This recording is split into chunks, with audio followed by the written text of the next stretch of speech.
Delhi liquor policy కుంభకోణంలో arrest అయిన MLC కవిత ప్రస్తుతం తీహార్ జైల్లో ఉన్నారు. ఆమె బెయిల్ పిటిషన్పై నేడు సుప్రీంకోర్టులో విచారణ జరగనుంది. ఆమె తరపున ప్రముఖ న్యాయవాది ముకుల్ రోహత్గి వాదనలు వినిపించనున్నారు. ఈసారి కవితకు బెయిల్ తప్పకుండా వస్తుందనే నమ్మకం బీఆర్ఎస్ నాయకత్వంలో ఉన్నది. దీంతో బీఆర్ఎస్ నేతలంతా ఢిల్లీ బాట పడుతున్నారు. ఈ క్రమంలో సోమవారం సాయంత్రమే కేటీఆర్, హరీష్ రావుతో పాటు గంగుల కమలాకర్, వద్దిరాజు రవిచంద్ర ఢిల్లీ వెళ్లినట్టు పార్టీ వర్గాలు తెలిపాయి. కొంతమంది సోమవారం వెళ్లగా ఇంకొంతమంది మహిళా నేతలు, సీనియర్లు, ఎమ్మెల్యేలు మంగళవారం వెళ్లనున్నట్టు సమాచారం. బెయిల్పై కవిత విడుదల కాగానే ఆమెకు స్వాగతం పలికేందుకు వీరంతా వెళ్లినట్టు తెలిసింది.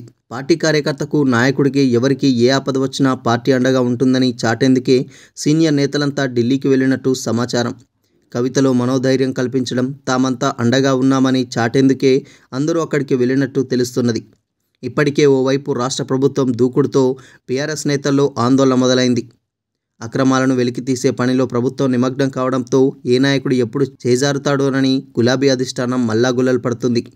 ఎవరు పార్టీని వీడకుండా కాపాడుకోవడంతో పాటు ఐక్యంగా ఉన్నామని చాటి చెప్పేందుకు ఢిల్లీ ప్రోగ్రాంను ఎంచుకున్నట్టు తెలుస్తున్నది.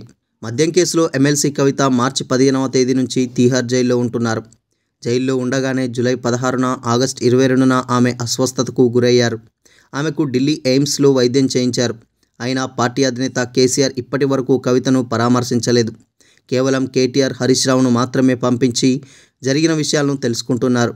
కోర్టులో వాదనలు, బెయిల్ పిటిషన్లు జరుగుతున్న పరిణామాలను తెలుసుకుంటూ ఎప్పటికప్పుడు సూచనలిస్తున్నారు.